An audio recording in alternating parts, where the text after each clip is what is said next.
who got his bachelor's and master's degree from Virginia State University.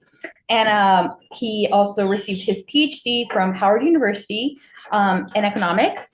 And he's currently an economist at the U.S. Department of Energy, and he works in the Office of Environmental Justice Policy and Analysis. Michael and I met a couple of years ago through our JPB fellowship through Harvard. And actually told them after we bonded over helping our moms work through the weatherization application for housing that he actually became my one and only favorite economist. So it's a pleasure to have him here today. And yeah. Thank you very much. So hello, everybody, and good afternoon. It's a pleasure to be here. And thanks again for the NIEHS program for the opportunity. So as Yoshi said, my name is Mike. And I'm really excited to share my research that I actually just submitted for publication a couple weeks ago. So really excited about that. But again, the work is called Climate Change and Economic Sustainability, Exploring the Relationship Between Rising Temperatures and Residential Rental Rates. And I guess before I even get started in this, how many people in here rent? Exactly. Okay. So that's a bit of the motivation if anyone is kind of looking that majority of the people out. So when I was going through my program, I was trying to find a topic to do my dissertation on. And I always had like a thing for climate change, but I really didn't know how to bring that econ aspect into it. So as I was doing my literature review, I came across a paper. I'll talk about a bit more as I get through the presentation by an author named Sussman, who really looked at or explored the relationship between residential or against rising temperatures and home ownership rates, right? And so he really explored how homeowners in different regions, based on climate change, the effects of climate change, saw that their mortgages in those areas were going up due to, I guess, high cost of floods or droughts, depending on where you live in the country. And so I found the work very, I guess I missed this question. Yeah. Oh, okay. No worries. But yeah, so I thought the work was really interesting, but again, majority of the people that I know rent where they stay, and so they don't really have, it didn't apply the same way, but I was just curious, like what happens to renters in a situation when the climate's changing and somewhere you're living is either getting a lot hotter, the winters are getting shorter, or maybe the winters are getting more and more severe, and what does that effect have on you as a homeowner or a renter in this situation? So that's really kind of what motivated the research. And I guess my whole pitch in the heat is, so I was born in Texas. So heat waves were a normal thing for me growing up. And then just as Yoshi said, I'm at Howard, or I finished up my PhD at Howard. It was a much different climate. So I went from jackets and shorts in the winter to like, yeah, if you had jackets and shorts in the winter in DC, somebody probably thinks you're gonna ask them for some change. So it's just a different climate, and you don't wear the same things. And so I've always been interested in just what happens when climates change and how do we react to them. So to kind of get started, as you know, I tend to use climate change and like global warming interchangeably, even though they're not the same. But I do think that heat seems to really be the driver behind a lot of the climate change effects, from hurricanes, tornadoes, things of that nature. So we already know that global warming is, affects the industries, it affects public health, it affects education. Students can't, there's research that says students don't do as well studying for tests if it's really hot outside. It shows research that says that industry workers and productivity goes down if it's really hot outside the warehouse. So we already know that heat affects a myriad of different industries. And so again, this is just trying to build out the motivation and the justification to continue to do the research.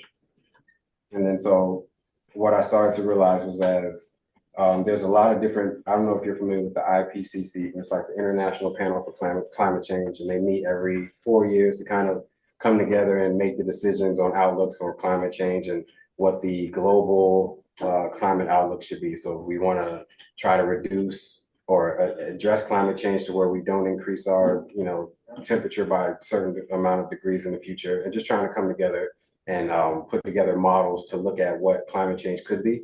And so a lot of the models from the IPCC said, regardless of the lowest model or the highest model, by 2080, we should see at least 10 to 15 degrees temperature change in all locations, right? So then as you start to think, okay, maybe it's not affecting you right now on a very dramatic level, but I know personally the summers are getting hotter and hotter. And then the winters or the climate shift, it was just pretty warm for me a couple of weeks ago. And then now it's like extremely cold this morning.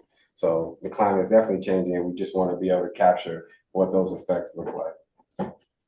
And then ultimately, I believe that we all feel and experience climate differently. So it's all really dependent on an individual's optimal idea of utility and what that looks like for them. So then that's why I think this study and just the idea of the effects of climate change is really interesting, because again, depending on what region you live in, depending on the climate that you're used to growing up, the changes and the effects are heterogeneous across people. So again, these are all just trying to build that motivational case to really look at what's going to happen in this major city if the climate, goes up for renters specifically, and what ways, working with the DOE, can we try to set up some policy parameters to try to get in the way of that and alleviate some real drastic shocks. And then please, if anybody has any questions during the course of this, feel free to ask. So as I built up my literature review, these were like really the main papers that kind of gave me a good case to kind of go forward. So the first one that is mentioned here, their paper really explored the relationship between the residential segregation and thermal inequality in 20 major cities. So what they did was really look at the income distribution of people in the city, and they found out that people with the lowest levels of income lived in the hottest areas of the city, really densely confined housing, a lot of concrete. So that builds what's called an urban heat island, where you have a whole lot of the heat just kind of concentrated on very small subsection of the city, and then overnight that heat releases out the concrete and the asphalt. So instead of the place getting cooler at night, which is what you're used to, it actually just continues to keep a steady temperature throughout the day. And their research found that people with lower levels of income attainment often found themselves housed in these heat islands. So that kind of started to get me thinking, well, some people are able to rent in affluent locations, and they're just in a, maybe relocated for a job, you're just not ready to buy a house. So that might put you in a different tier of renters. But then those people that are just, an area for opportunity, or maybe they don't have a place to go, that they're really, you find that they're finding themselves stuck in this location that's just hot, and the heat just kind of building, and they're suffering there.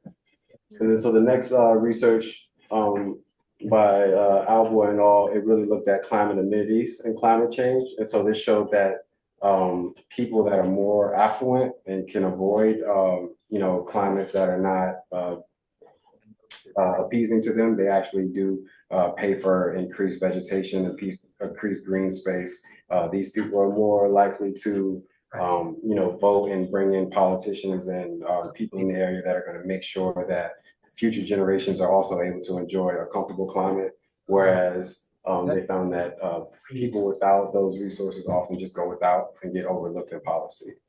I think if you The next paper by Lima Hussein really looks at, again, the urban heat islands, or the housing prices directly located in urban heat islands, and she finds that those are some of the lowest priced areas, and as the demand is not really that high there, and people that are living there are more so there because they have to be there, but they're not able to find housing elsewhere or afford housing elsewhere.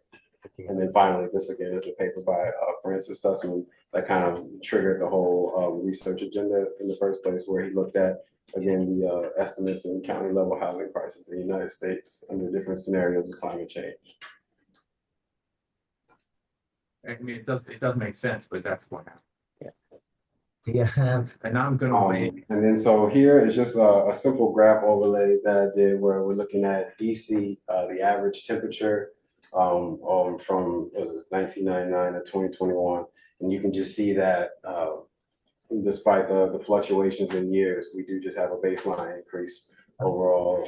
for some weird reason, there's a really high. There was nearly about I think it's 2 degrees. I mean, we need to get that thing, make sure.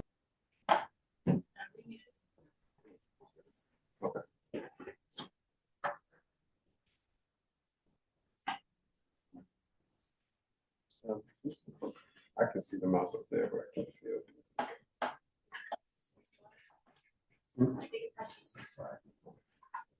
Okay, thank you. So again, as I spoke of earlier, out of the IPCC, they have the different models for climate change. So Here we have the lowest one and all the way up to the most aggressive model of climate change, but still we see that the baselines that we were at back in 1960, and then you can see at 2022, and then even at 2080, they're much higher than what we're used to now. And then this is the most modest model. So, you know, there's a possibility that the temperature really does increase by 5 or 6 years by 19 or 20. Ultimately, about 5 degrees at 2020. Yeah, not 2080. So I think earlier I said about 17 degrees, so I was wrong. I'll correct that. But yeah, so it's only about 5 degrees. But those 5 degrees, depending on where you are, and then given the effects of those, that it just changes everything. So we see that we just went through one of the worst hurricane seasons, still possibly not completely over, and that's due to increased temperature in the water. And so the water temperature being higher causes for more dramatic storms. And so like right now, it's pushing against that category 5, possibly category 6 threshold that we didn't used to have to deal with. And so the whole idea of even the 1,000-year storms or 100-year storms becomes more and more frequent as the climate changes. So the effects of this is not only going to be seen in something that's, I don't want to say minimal as rental rates, but definitely all over. And so again, this is just showing that climate change is more than just a political a weapon or anything like that, but just something that we should try to deal with in general, because no industry is really safe from the increasing temperatures or the effects of them. Okay, back. So back to the research. The original question was, is there a relationship between rental prices and temperatures? And then again, because I had the basis of the paper with the home ownership rates, I pretty much already felt that that was there when I really wanted to be able to identify it. And then there were some supplemental questions that also came from doing this research. So as we started to pull together the data from Zillow and NOAA to pull it together and then start to run some initial regressions, started to also wonder if there were any regions that were specifically vulnerable to climate. So are any regions you know, a bit more fortified and able to kind of withstand some changes in climate as opposed to other ones. And then also, as we looked at the data, we wanted to start to begin to, I always say we, I did this work on this. I'm sorry, I'm like not writing that journal anymore. But yeah, so which season experience. I also wanted to look at which season, you know, specifically happen to see any, you know, rental rate spikes. You know, I didn't, it's not heterogeneous. And then as you can kind of see from the data, once I lay it out a bit more, that some of the regions happen to, like, you see the increases in rent change at different seasons at different rates versus other regions. So again, you see a heterogeneous effect. So it's really, now it just kind of opens up the research, like, all right, where is this happening the most? Where is it the most prevalent at? And if we did try to come together with the government and work on some policy targeting or targeted policy priorities to help these people, which locations in general will be the most in need. So as I just briefly mentioned, the data that came together for this study, we started with the Zillow observed rent index, or the ZORI. So the good thing about Zillow at the time and still now is they have like a pretty good open access to their data, and you're able to kind of go in and look at rental rates, but it's also like has the same rental rate over time because they just keep the information, so you can see how it changed at what period, and then so you can take the differential of that in any particular place and then just try to, you know, draw any other conclusions that you want to. So it's a really good data set. I will make the caveat that it really only goes up to January 2014, the last I checked, so it's not the most robust data set, but it's definitely something there. Since I've started giving this presentation, I've had people suggest to kind of go into the American Housing Survey and see if I can get more in-depth rental information from there. So that's kind of like one of the next steps with the research. And then again, the other data set was the NOAA, National Oceanic Atmospheric Association Climate at a Glance database. So they have the data at the city level. So they have temperature data at, well, yeah, at all levels, or at more granular level, less granular levels, I'm sorry, than the city level, so state and region and nation for a lot more years. But for whatever reason, the city level data is, and this is, these numbers are wrong. It's from it's something to 2014. So that was the beauty of matching the data, but not 2014 and 2021. So my apologies there. But the degree day data is, I'm not sure if anybody knows about that, but a degree day is essentially the average temperature that people like to keep their homes at throughout the year on like a normal level of comfortability, and that changes throughout time. So that's another interesting data point that I want to weed into this work. But at the current level, current time, the degree day data is not available at NOAA. So it's just a caveat. If anybody has any weather experience, I always like to leave this up here for a different data source that I can get that data. And then, so the fun part was building up my regression models to try to really tease out if there were any effects of rising temperatures on rental rates regionally and seasonally. And so as we built it, there were 6 models that altogether that, well, it was an iteration of the first model building up to 6 different forms to really tease that out. So the first model we have here is really just regressing rate on temperature, really just basic, just to see if I can find any correlation there. And then as I built it on the second model, then brings in the seasonal aspect of it, with spring, summer, and fall being compared to the winter, and that's why it's omitted. And then the third model brings in the dummies for the year. So even though you can put in the spring, summer, and fall, you still have to kind of like group them for these years, or these months constitutes what spring, winter, summer, fall is into the data.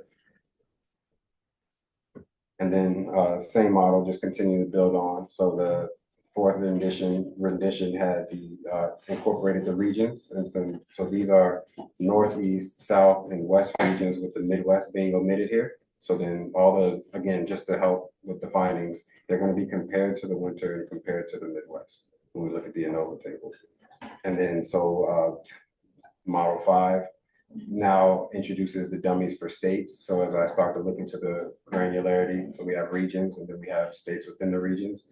And then again, model 6 was the purpose of the researchers to get at this residential rental rate at a metropolitan city level. So again, we introduced the dummy variables for the major metropolitan cities across the US and swap out the dummy for the states, so we're not overcounting. And then so here we just have some brief summary statistics from the work as we begin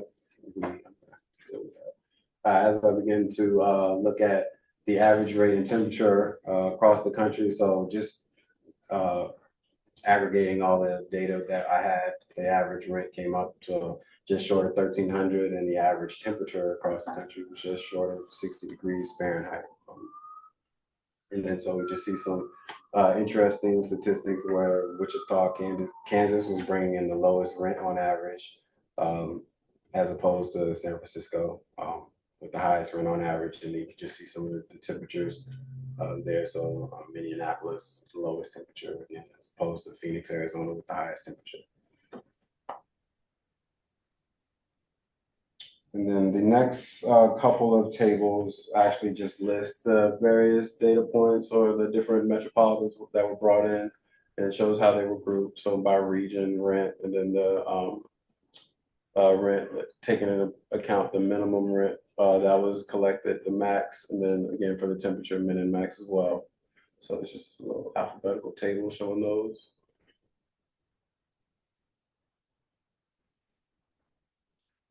And I do apologize for the sizing of this. I'm probably going to kill these tables in future presentations, but I'm just trying to find a better way to present the data.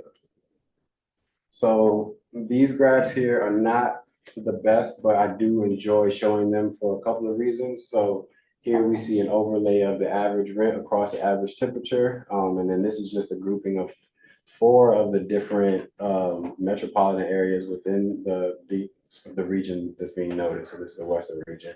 And then so you can see that regardless across the line, there's some action or event that has caused rent rates to just spike up in general outside of anything to do with temperature. But then some of these graphs, and the Western region doesn't show it the best, but you can slowly see where you find like the crest and trough line up a bit. And then that's one of the correlations I was really trying to tease out. And as you look at the other graphs, you start to see it a bit more. So like Chicago is, really kind of see the average rent kind of following that temperature. And then again, it falls as well too. And then so I thought Des Moines was pretty interesting, but again, this is not, a one for one, but just kind of just trying to see if there was anything of interest there. Again, everything was compared to the Midwest region. So these numbers are not finalized in the ANOVA table or any other results, but I just wanted to show them. And then again, the South, you can see that kind of get a more of a, where the major cities are, so like DC, you see it followed a bit more, but Texas is a bit sparse and you lose it, and no real excuse for Miami, but I guess it's just the region that's located in, and Miami deals with the weather a lot differently. And then again, you have the Northeast region, so see Syracuse and Boston, Rhode Island. So you kind of find a bit more of the correlation with the average rent and average temperature in the Northeast. And again, just in more of the really big kind of super city regions of the country. Yep. All right. And then so here we have the ANOVA table with the results. So and it just shows them as they were built out from model 1 to 6. So we see positive and statistically significant results for average temperature as we build the model out. But you really don't take anything to like heart from the first model. So really basic regression, OLS, and it doesn't become a fixed effects regression until models 2 through 6. But you see, well, we're able to notice that you got your positive and statistically significant coefficients for average temperature, showing that there is something there. But I guess the most interesting thing is that up until model 6, we're showing that as it gets hotter, the temperature goes up. But then when we do swap out those dummies for the state variable and change them for the metropolitan city variable in model 6, we kind of get to the hypothesis in question is where as average temperature increases per 1 degree Fahrenheit, we see a drop in average rent at 74 cents, and it seems small and incremental, but as you factor that in over a tenure of someone living into a house, and then the temperature changes, that can definitely grow and be a big shift in what someone's paying on the rent. And then this is just because of the outside temperature, so I'm not trying to show a big dramatic change, but just the fact that there is an effect of it just due to temperature alone. Now there are just some big caveats with the study. There's a lot of factors within cities that affect rental rates, such as crime, education, the build up of the makeup of the individuals of the city. So there's a lot of work still to be factored in here that would definitely change or sway what we have so far as findings and with the variables. But right now, I definitely was able to parse out that there is some effect, even though it seems minimal, from rising temperatures on rental rates. And then we see that the R squared, R squareds get stronger the more things you add to a model. So it's really not telling you that much, but it does show that, it's answering or it's covering a lot of the unknown or the uncertainty within the model. And you have the observations, at 7,600 observations. And yeah, I think that, again, there's a lot more that can be done for this work as I build it out and kind of follow through with the agenda. And there's a lot more questions to kind of parse out, but I do think that it's just telling that, there's no real system to renting, there's landlords and then there's buildings and large rental companies, but it's just interesting that you can find the idea of a landlord individually, for whatever reason, changing their rent rates. And I doubt, it's hard for me to draw the conclusion that a landlord's hey, it's hotter outside, I'm going to lower the rent, or hey, it's colder outside, I'm going to increase the rent. But I think over time, you just realize if you live in Chicago and oh, the weather's actually starting to get really, really nice here, people are flooding into the city, I got a couple rental units, maybe I can increase the rent and kind of capitalize on that. And I think that's where you might find an individual landlord kind of taking advantage of something like that, where somebody maybe in Texas is I've got all these properties, but I can't fill them because it's just way too hot. Everyone's left the state, so let me drop the prices on this and see if anybody that's here might be willing to move in. So that's kind of where I'm going with the thought process on all of this, and just trying to build it out and see if we can add some type of policy or rent controls and triggers to where heat increases to a certain certain amount or climate changes to a certain amount, that no landlord should really be able to capitalize on the migration patterns of people just trying to live in a comfortable place. That's the bread and butter and the big dream. So again, the rent price controls with the thermal triggers. I also work closely with the weatherization assistance program. So that's the program that Yoshi knows and kind of how we connected. And so this program right now is only focused on homeowners. And essentially, if you have a house and you can apply for this program, the average amount that they lend is about $5,000. They'll come out and like do some insulating. Well, they'll do an inspection, see what's wrong with the house as far as weatherizing, insulating, checking the roof and leak for leaks and window units and stuff like that. And so my mom actually signed up to this program, not because I'm at the DOE. I didn't even know she did it. It was on the news. But she got approved for the program and she went through the steps and they actually did $20,000 of work to the house. And she had just closed on the house less than a year ago. It had been inspected. So then it just makes you think like, wow, you know, you can pass inspection on a house where the air conditioned duct isn't connected to one of the rooms, you know, that it's leaking energy. We're running the power and it's still cold in the house. So the bill's still going to be high because now you got it on 87, you know, to try to feel like a 78, you know. It's really interesting how I just try to put that on a bigger scale, like how many other homes are like this, right? How many other, and then if you're renting a house, what incentive do you have to put a new roof on it or caulk up the windows or do any of that? It's not your home. So I definitely think that this program should definitely pay attention to renters and find a way to incentivize a landlord to get some type of tax credit or some type of kickback to be able to ensure that the house that they're opening up for someone to come in and rent is well insulated and that they don't have to like pay a crazy utility bill while at the same time the landlord can decide to raise the rent whenever they get ready. And then again, yeah, some of the more popularized solutions are increasing the neighborhood vegetation through planting trees, things like Central Park, more community cooling centers in areas that are, you know, less affluent and have more of the urban heat island effect going on. And just trying to affect the cooler community, because I don't know if anybody knows, but like in DC, you can have Northeast DC and like Southeast, they're not far. DC is 10 miles square radius, and you have temperatures like 76 in one place where temperature is 84 in another place, 10 miles. So, you know, you got elderly people in the house or young kids at home. Their health is a lot more affected by, you know, climate. So again, all this stuff is like near and dear. I think that it's happening now. And I guess this is what really kind of charges me to do this work, motivates me to get it done and just continue to build out this research. So future work is to employ a forward-looking Ricardian model. And so this again kind of leans on that first paper by Francis Sussman, where he did not only just look at the state of now, but kind of taking those projections from the IPCC and then looking at each projection, what are we looking at, you know, what the possible increases could be for rental rates, and just trying to be able to have that information available for policymakers to be able to look at and review and try to come up with some type of policy. Because yeah, you can have it right now and that can be telling, but to be able to just show like this is what we're looking at down the line if we don't, you know, step in and do some interventions, where I think is the most critical part where I can play in this.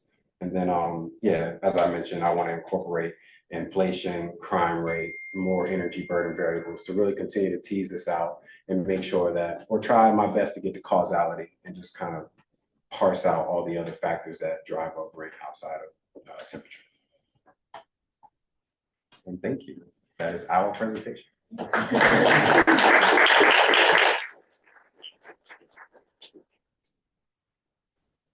Chat. Or I'll moderate the chat while yeah, go for it. No. If there's any, I think there's already one in the audience. Yeah, I do have one question. I was interested in one of the policy recommendations that you were trying to make with your work was to have like instituted maximum temperature in apartments. Like right now, that's not something we have. Like we have a minimum like temperature max. I guess no, that's not right. Minimum temperature, but we don't have a max. Right. So I was wondering if that's what your research is looking to do, or is it more to get rent to be more stabilized in a climate emergency, like as climate change gets worse? Or are you looking to enforce on landlords that, like, you know, inside of an apartment building can't be more than like 75 in the summer. I'm just making a number. No, yeah, I think it's a bit of both. So definitely the latter, right, where I want to like stabilize the rent in the changing climate as much as possible. But then on the other end of that, with things like the weatherization program, looking at renters, I think that gets into the other part of like coming into a building, because you can think about like somebody renting a home, and then that's a different idea of like living in a building where everyone rents, right? So I think that, you know, the, like I said, energy burden work, if you have everybody in the building running their thermostat up above a certain level, then you're draining the power from the grid, and then you could cause a blackout depending on where you're at, happen in Texas. So I think both, honestly. I think you have to touch both sides, but I definitely, the main goal when I started was to stabilize the rent, but then I began to realize like it's more of the landlord's decision to realize it's a great question. Yeah, I have a question on the models. Like the last model, I don't think I caught well. Like, what was it that you incorporated that like changed everything? You know, like up to model 5, like Right. they were like very consistent. And I don't remember you said it. So I'm sorry, it was incorporating the metropolitan city level dummy variable instead of the state level variable. And what are those?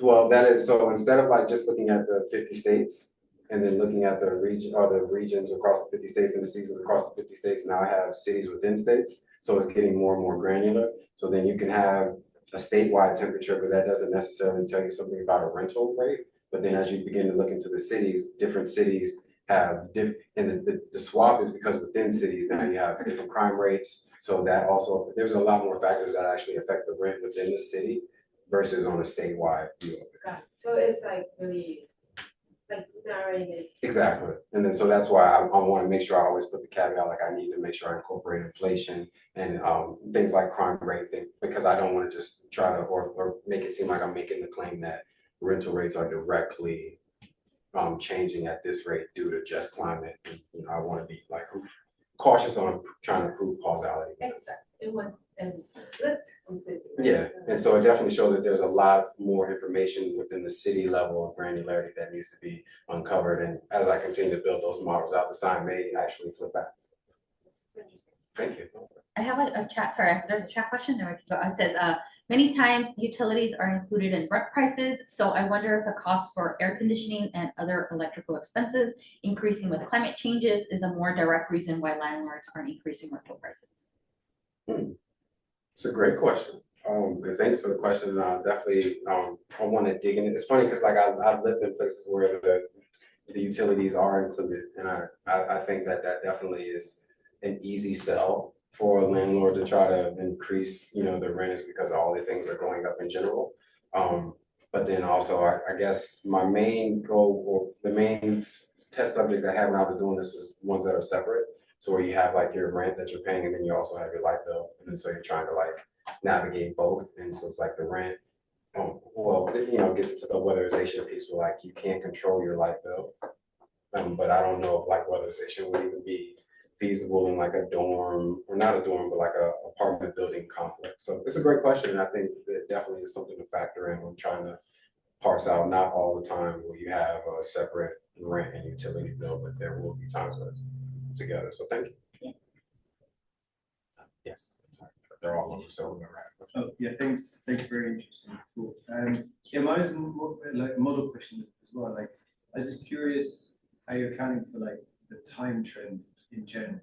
Right. Because like 2020 to 2024, everyone in New York knows that the prices are just crazy different. So like, is that something you incorporate? Is there a time trend component in your analysis? And then I guess the second question on the model is like, you talked about the non-linear sort of impact of temperature. So I was just wondering, you know, like you said, warmer weather in Alaska maybe have a different effect than warmer weather in New York. So right. And that would probably be something to the actual absolute temperature. So yeah, just those two. Okay. It's very interesting. Yeah, so for the first question, I believe that with the model, let's see. Yeah, there's lots of different ways you could do it. So I guess you could add a time trend component. Yeah, so like I looked at essentially, and this is me and my advisor at this point, we just grouped the the seasons up, and then, you know, we incorporated time that way, but no, I think that kind of gets into more of a case study, span of like a certain locality, or even like you can look at, when we looked at the graphs that were showing up and they all kind of spiked with the temperature, so it's definitely like an event that needs to be teased out and like accounted for. So I guess this was more of like very high level, just trying to see if I can catch anything. Yeah, I think this would largely be valid. I don't know how rent has changed over all the states, but if rent hasn't generally changed in most of the states, then I can see that that makes a lot of sense. So just be curious as to how sensitive the model would be to including. No, I think that's a really good point to put in there, because I mean, as you kind of like look at it and it unfolds, there's no one solution. Yeah. Yeah, depending on, again, the time period you're in, the locality, you know, there's definitely a different solution to implement. So the work has definitely grown bigger than me, but that's a really good point to incorporate, like capturing those time trends and at least being able to speak to what happened during these times, or like, you know, I'm aware of this and X, Y, Z. So thank you. Yeah, very interesting. Yes. Yeah, thank you so much. Super interesting. I was very interested in seeing the huge impact of seasonality and the seasons in the actual price, which may be related to weather. And I was thinking of the competition. What could explain these big differences between seasons? Is it related to tourism, or because I was thinking in my naivete, I was thinking within a year, people, you know, you rent your house normally for a year, kind of your lease. So how can it be that the change is so dramatic by season? And I was wondering if maybe is this people traveling, Airbnbs, or competition for housing in the summer, or something like that. And I know it's a different topic from what you presented, but I thought it was quite interesting to see the big impact of seasonality and what that means for communities also, when there's these big pressures in price just by the season of the year. Yeah, definitely. It makes a lot of sense as far as how many people are moving in, how many people you find in traffic and all that. But I think it's a great question. And for me, whenever I've had a rent increase, it's been in the summer. Like I'll get the envelope in maybe November, and they're like, yeah, by the summer your rent's going to be this. And I think that you start to see that effect in the early fall. And I think that's why it seems like the fall was giving some of the most alarming rates. But that's just an idea. And I think it's a really good question. You know, why do the seasons compete? I think I was speaking earlier, and it's like, you know, in the wintertime, people are maybe less, you know, willing to move or go get, you know, a rental car, or, you know, a moving truck and do all that stuff, depending on the amount of stuff they got to move. And maybe in the summer, it's more advantageous, a bit easier to move. But I do think that it's really interesting. And honestly, spring was like the lull. Like it didn't seem like anybody was kind of moving during that time. But I think those are all good questions to kind of continue to add into the agenda and sparse out. But I thank you for the question. Great point. But did I answer your question? Yeah, thank you. No, I was actually just thinking of course, educational programs and cities with universities that you can see the fall is going to be a huge. Right, very true Yeah, point. Right. No. Well. Semester starting up, Yeah. time to start with. That's a good point. Wow. Good point. Any more questions? Yeah, this is a really great presentation.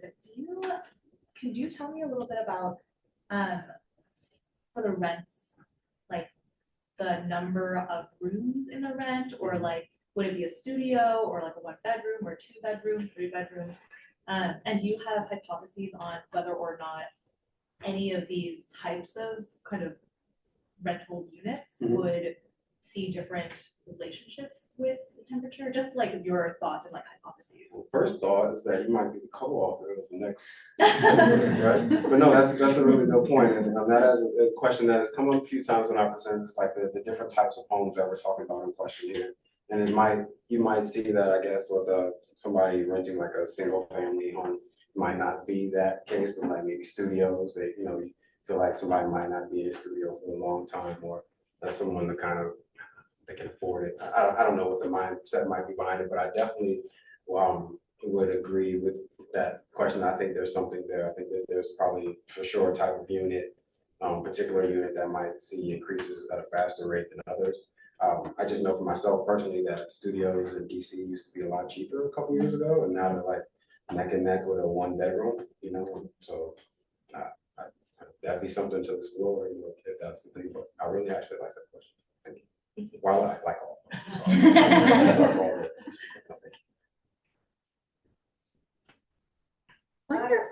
Go for it. Just one last, is there any way that you could also incorporate gentrification in your models, right? Because I guess that counts as well, like if a city is like becomes trendy, and that goes to what you're saying about time trends, right? Like I've heard like Austin became really popular some years ago, right? And Yeah. so I mean it goes back and forth, right? No, that's a really good thing. That I definitely think there's a way to do it, because there's a lot of papers right now in the space that talk about like greening the gentrification, and you know, making it so green that, you know, now everyone wants to come there, and so the actual purpose of what they were trying to do kind of falls in on itself. So I definitely think there's a way to look at that, and again, it gets more at really figuring out what it is, right, and really parsing it out. So I love this train. I'm really glad I came here today, because I was trying to figure out, you know, what are some next steps that I can really do with it, aside from what I mentioned. But I like that, you know, again, the gentrification, just looking at the time trends within the city, and then even, you know, the tenure of the homes. It just all kind of makes it more and more clear, and it kind of really gets closer to causality, in my opinion, because there's something there, you know, and I don't think that, again, temperature has the biggest effect, but I do think it's something to be noted, and just for people to take into account, like maybe I don't want to move during this time of the year because prices, you know, generally higher. So. Just in the spirit of further ideas, I think, you know, in terms of long-term effects on rent, I would imagine there's large-scale disasters like hurricanes, and I would probably think of it maybe in terms of annual rents, because I think these are sort of long-term trends that I think will emerge over time. So that would be another thought I would have. Do you have a hypothesis behind which direction you think it would? Actually, I'm looking a lot into social vulnerability long term, and what we found is that in the short term, social vulnerability goes up, so imagine rent prices might go down. But in the long term, I think because of disaster capitalism, actually rent prices will be higher than the rebuild. So it takes some time, but I think so. That's a good point. You guys got some. We got a Diana question. What time is it? I got She says, great talk, Dr. Garvey. City, state, and federal policies encouraging / managing and incentivizing building decarbonization. Often the installation of heat pumps will newly transfer the cost of heating and cooling to tenants. If you could design a tenant protection plan, what would be the ideal components to maintain rental housing affordability while also moving toward a greener housing stock? Oh my gosh. And if you need a you know, I know some people are visual. Does she need this today? Can I get back with you on this question? Let's see. You know she was gonna think of it though. I hadn't heard a question yet. I was thinking I was close here.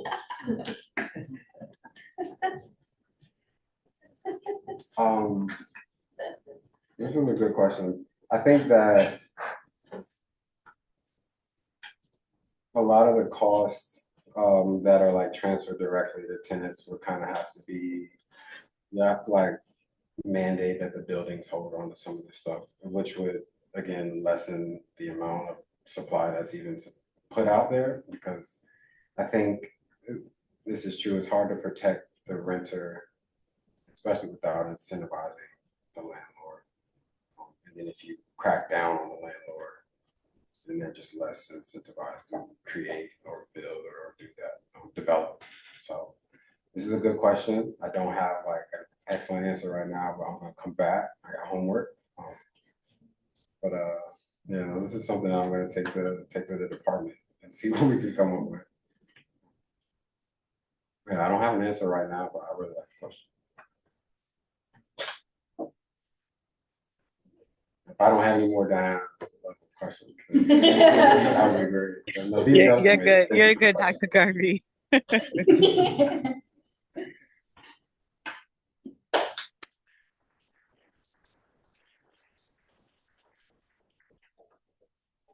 Well, thank you, everyone. Yeah, catch us next month. We have Dr. Erin Haynes, who's the chair of the NIEHS department, and also the director of See you next month. Thanks, everybody. I really appreciate you all taking the time. Thank you.